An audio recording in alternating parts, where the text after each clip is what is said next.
Como que vocês acham que os principais modelos hoje de geração de imagem funcionam? Como que vocês acham que geralmente ele funciona? Eles funcionam assim, ó. A gente tem aqui uma imagem, certo? O que eles fazem para poder treinar essa imagem? Eles utilizam um processo de treinamento utilizando difusão.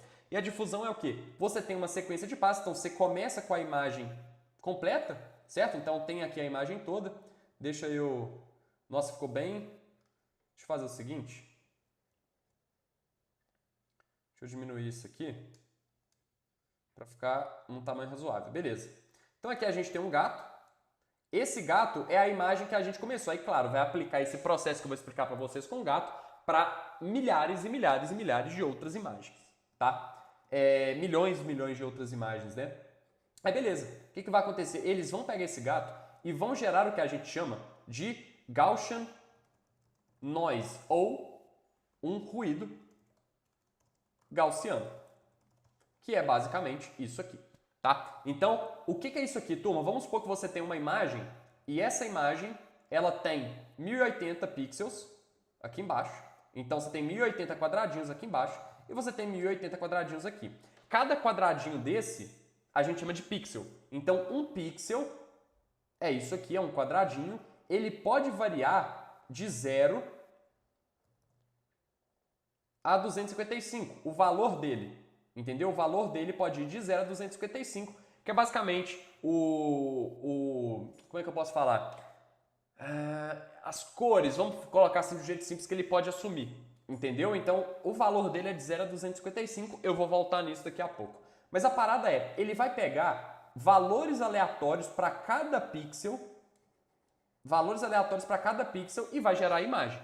Perfeito? Essa imagem também contém pixels. Só que os pixels dela fazem sentido, né? Então, vamos fazer tudo aqui que vai ficar claro na cabeça de vocês. A gente tem a imagem desse gato, e aí o que vai acontecer? A gente vai aplicar um pouco de ruído gaussiano. Opa, perfeito, geramos essa imagem. O que a gente vai fazer de novo? A gente vai aplicar mais ruído gaussiano. Então, aqui o gato já está sumindo. Então, beleza. Aplica mais ruído gaussiano, vamos fazer de novo, vamos aplicar mais ruído gaussiano ainda.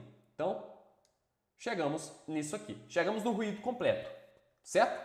Isso aqui é o que a gente chama, no treinamento de modelos de difusão, a gente chama da parte de forward. Beleza? É a parte, como é que eu posso falar? É meio que indo para frente, né? A gente está zoando a imagem. Vamos falar assim de uma maneira mais informal. A gente está meio que zoando a imagem, entendeu? Como que o modelo aprende? Ele aprende fazendo o processo reverso. Ele aprende partindo disso aqui,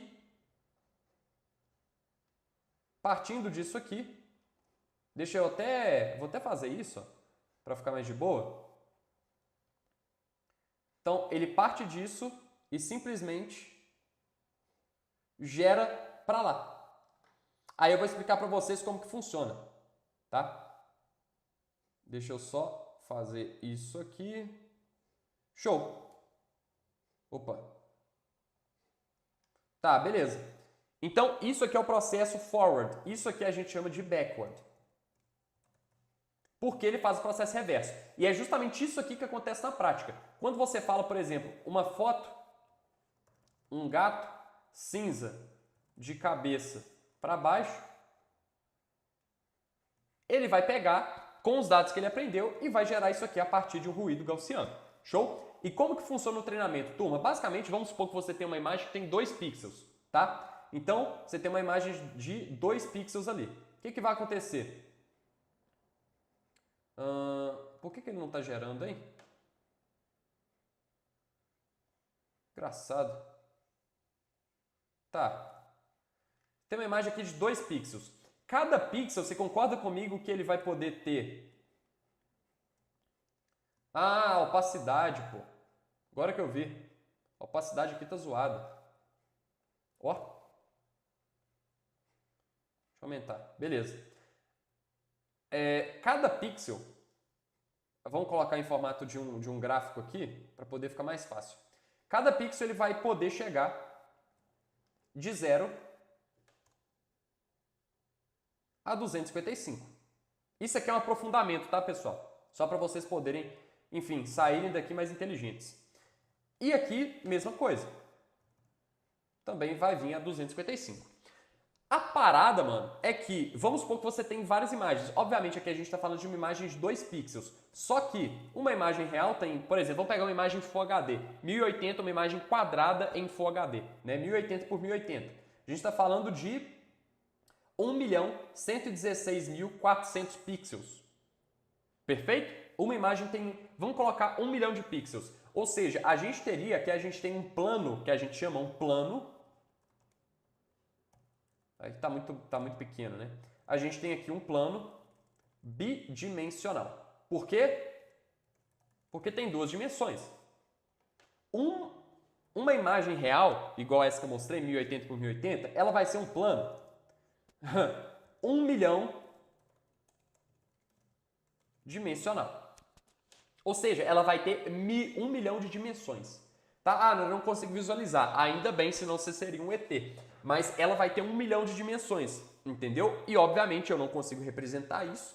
E a gente vai seguir aqui, supondo que a nossa imagem ela vai ter simplesmente 2 pixels. Perfeito? Por quê, turma? Você concorda comigo que uma imagem ela nada mais vai ser do que uma combinação dos valores dos pixels? Então, por exemplo, essa imagem aqui tem uma combinação específica de pixels. Ou seja, esse primeiro pixel tem um valor, por exemplo, 100, esse aqui 150, esse aqui 380, e juntando todos a gente forma essa imagem. A mesma coisa para esse gato. Então esse gato tem uma combinação específica de pixels, certo? Agora eu quero que você pense aí, tá, Ana, como que... E o computador ele só enxerga números, tá? Ele não consegue ver aqui uma imagem. Então como que somente utilizando números a gente consegue dizer para o computador qual imagem faz sentido para os olhos humanos e qual não faz? Você já pensou nisso, velho? Porque, pensa, vamos supor que a gente tem uma imagem, obviamente, né? A gente vai ter uma imagem aqui de 2 pixels só, a gente não vai conseguir representar mais que isso, mas vamos supor que a gente tem uma imagem 100, 250, que é possível, e a gente tem uma outra imagem 9, 0. Vamos supor que para nós humanos, somente essa faz sentido, a 9 e 0. Só que você concorda comigo, como que nós humanos, a gente não consegue afirmar que 100 e 250 não faz sentido? Só olhando números. Só que aí o modelo ele vai aprender alguns padrões. Qual vai ser o primeiro padrão? Pô, imagens que fazem sentido para nós, geralmente os pixels mais próximos, eles têm valores parecidos. Então, olha só, os pixels aqui, eles têm cores parecidas, né? Então, quando eu falo valores, eu estou falando de cores, meio que traduzindo. Aqui a gente tem cores muito parecidas. Aqui perto do gato, você pode ver que pixels próximos uns dos outros vão ter valores muito parecidos. Esse aqui tem um valor muito parecido, a bola do olho do gato. Aqui tem valores muito parecidos. Então, já é um primeiro ponto. Qual que é o segundo ponto? Os gatos, eles vão estar mais próximos de figuras de outros gatos, né? Então, por exemplo, se um gato ele tem o valor 10, 40, um outro gato pode ter, tipo, a combinação de pixels, por exemplo, 11, 36. O outro pode ter 15, 41. Entendeu? Então, imagens de objetos semelhantes, eles tendem a ficar mais próximos. E o que isso significa na prática? A primeira coisa é que a gente vai ter uma combinação de pontos. Então, vamos pegar, por exemplo, um ponto 40, 50, tá? Então aqui, ó, 50, 40. 50, 40. Isso aqui, esse ponto, ele é uma imagem. Então aqui a gente tem uma imagem. Se eu colocar um ponto aqui, esse ponto é uma outra imagem. Entendeu? Então a partir de agora eu vou representar com pontos o que são imagens. Então, ó, aqui vamos supor que a gente tem imagem de um gato, aqui a gente tem imagem de um gato, aqui a gente tem imagem de um gato. Você pode ver que são imagens que estão muito próximas umas das outras, até porque gatos, igual eu falei, eles tendem a ficar próximos uns dos outros. Vamos colocar outro objeto, sei lá, uma cadeira. Então aqui a gente tem a cadeira de um jeito, aqui a gente tem a cadeira de um outro jeito, a cadeira de um outro jeito, de um outro jeito, de um outro jeito, mas vai formar meio que um grupo. Concorda? Então vai formar meio que um grupo aqui no espaço, e é um espaço muito grande, com 1 milhão de dimensões, tá bom? E aí tem uma teoria que é bem mais profunda, que eu não vou entrar em detalhes aqui. Mas tem uma teoria que chama Curse of Dimensionality, que é basicamente a maldição da dimensionalidade. que ela fala que a distância média dos pontos de dados. O que é a distância média? Vamos supor que a distância é essa aqui, tá? Dos pontos de dados. A distância média dos pontos de dados, ela aumenta de uma maneira muito grande com o aumento das dimensões. Então, o espaço vazio que a gente tem aqui é gigantesco. E qual que é a oportunidade, turma? Que uma imagem nada a ver, tipo essa aqui, ela vai ficar posicionada no meio do nada. Então ela vai ficar tipo aqui. Um ruído gaussiano, muito provavelmente ele vai ficar aqui. Uma imagem que não faz sentido para os nossos olhos, ela vai ficar meio que isolada desse grupo. Entendeu? Desse grupo de imagens, por exemplo, aqui a gente tem de gatos. Então aqui a gente tem imagens de gatos, por exemplo. E aqui a gente tem imagens de cadeiras. Certo? Então, vai ficar meio longe do grupo ali de imagens de cada um dos objetos, de cada uma das coisas que a gente quer prever. E qual que é o interessante aqui do modelo de difusão? Como que ele é treinado? Né? E agora isso aqui vai explodir a cabeça de vocês. A gente começa com essa foto, né? Essa aqui é uma foto real, que a gente consegue entender de fato o que ela significa. A gente vai pegar o ruído gaussiano, então a gente vai pegar esse ruído gaussiano. Peraí, deixa eu tirar isso aqui. Tá, a gente vai pegar esse ruído gaussiano, a gente vai colocar essa imagem com o ruído gaussiano, a gente vai simplesmente deixar a imagem um pouco mais borrada. Ou seja, o que antes era isso aqui,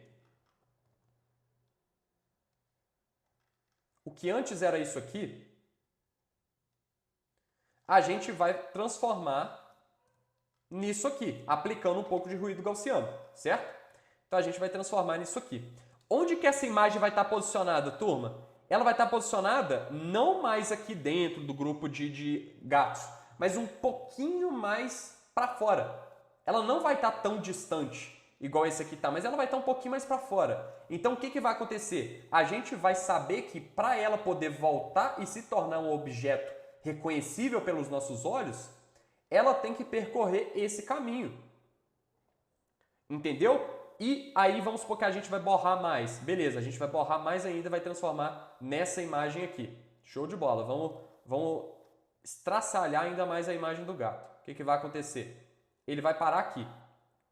Vai parar aqui. O que vai acontecer? Para ele poder voltar, o modelo vai ser treinado para que a partir dessa imagem, ele chegar nessa imagem.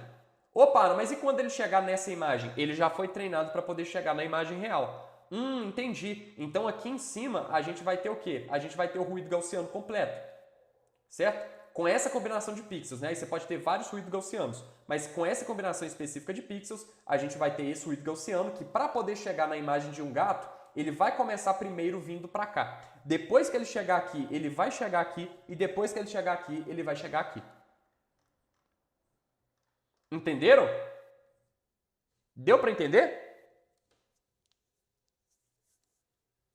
Sim ou não? Manda para mim.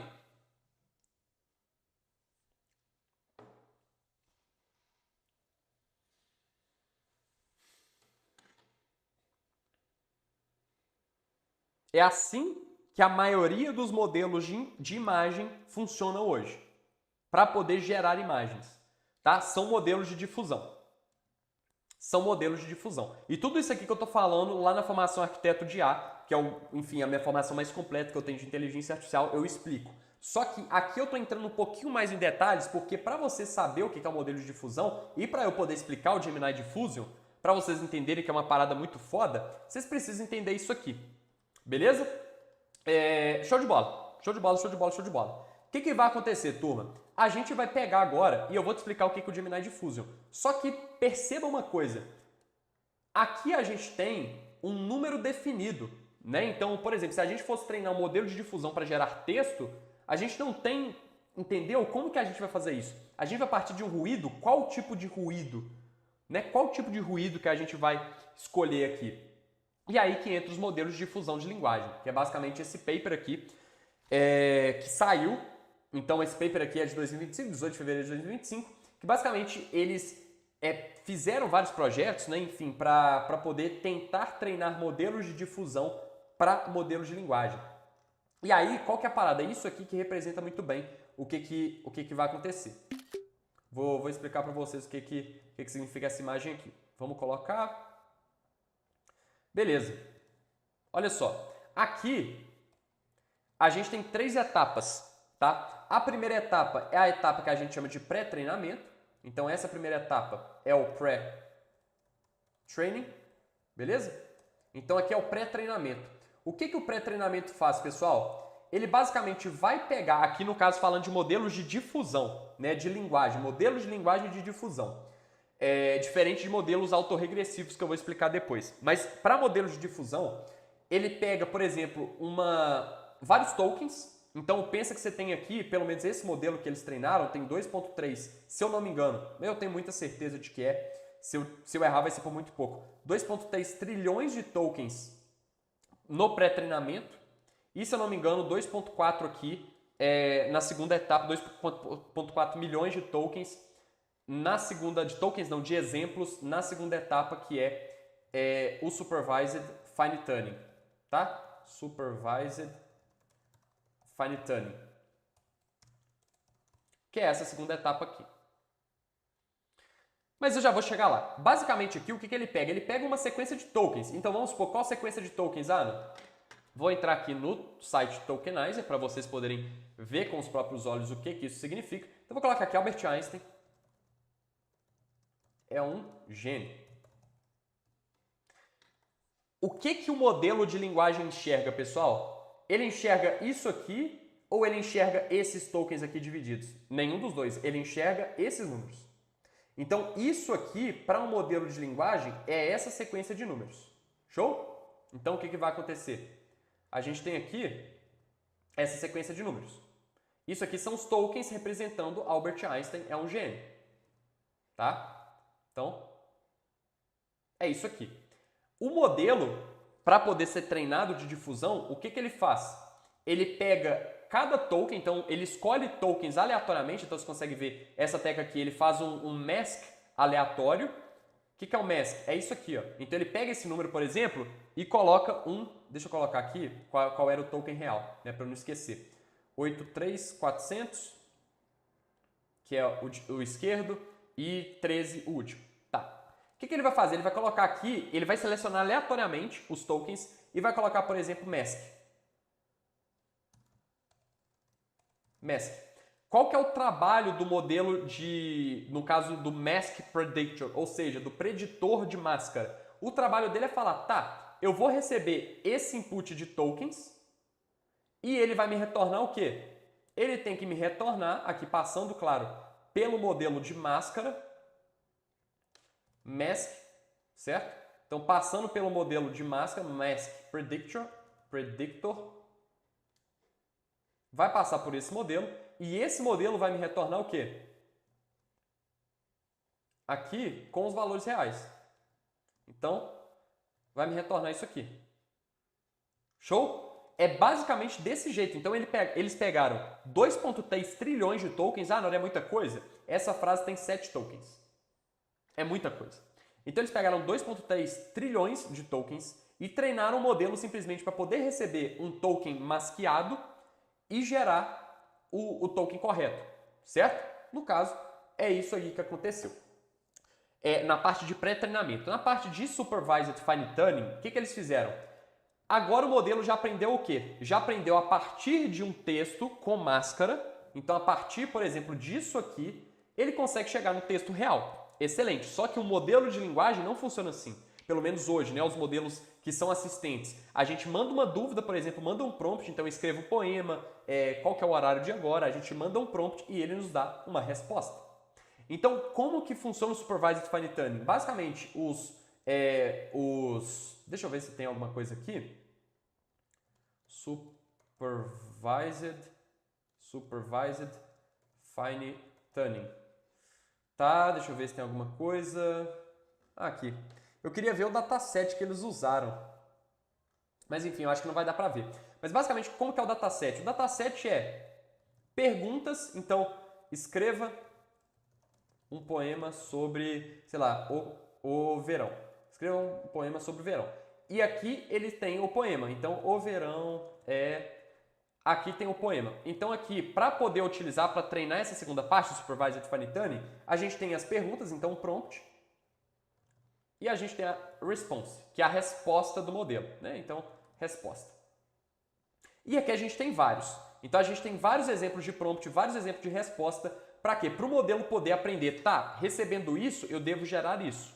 Então ele aprende com base nesses dados aqui, só que diferentemente. Por quê? Porque, novamente, a gente vai ter a resposta já pronta, só que a gente vai aplicar masking, a gente vai fazer a máscara do mesmo jeito que a gente fez aqui, aplicando a máscara, só que somente na resposta. Entendeu? E aí o modelo vai aprender a responder de uma maneira muito boa. E na inferência, que é essa última parte, inferência, o que é inferência, Ana? É quando você usa o modelo. Então você manda um prompt, só que o que acontece? Ele vai ter todos masqueados. Porque ele não vai saber a resposta quando você perguntar. Entendeu? Então o que vai acontecer? Ele vai colocar aqui passos intermediários, né? No caso, esse passo intermediário seria para quê? Para poder, por exemplo, ele vai prever qual que seria esse token, depois com esse token ele vai prever de uma maneira meio que não um por vez, porque aqui ele aprende a gerar 2 por vez, poderia ser 3, 10, etc. Mas ele vai gerando muitos tokens por vez, entendeu? Em posições diferentes da frase. Então não é só o primeiro, o segundo, o terceiro, em posições diferentes ele vai gerando muitos. E para os tokens com menor confiança de serem previstos, até porque continua sendo um modelo probabilístico, com os tokens com menor probabilidade ali de certeza, né, de confiança de que é ele, passa por um remask, né? Então ele faz a máscara novamente para os tokens com menor confiança e chega na resposta final. Chega na resposta final. E o que acontece, turma? Diferentemente disso aqui, hoje como que os modelos funcionam? Os modelos funcionam de uma maneira que a gente chama de automodelos, então modelos autorregressivos. Os modelos autorregressivos, eles funcionam assim. A gente manda um token, então escreva um poema sobre o verão. Beleza? A gente vai mandar isso aqui para um modelo autorregressivo, que são os LLMs de hoje, o ChatGPT, o Claude, todos eles, até o Gemini, tirando o Gemini Diffusion, né? Todos eles são modelos autorregressivos. Então vou colocar aqui um GPT, tá? Vou colocar um GPT da vida só para vocês poderem entender que o GPT também é. E aí, bicho, o que ele vai fazer? Ele vai gerar um token, certo? E o que é um token, Ana? Um token é esse número aqui. É esse número, que seria o ID de identificação dessa palavra, tá? É como se fosse isso. De forma bem chula, mas é isso. Ele vai gerar um token. Então, o verão, vamos supor que o token é o. Beleza, ele gerou o o. O que ele vai fazer? Ele vai voltar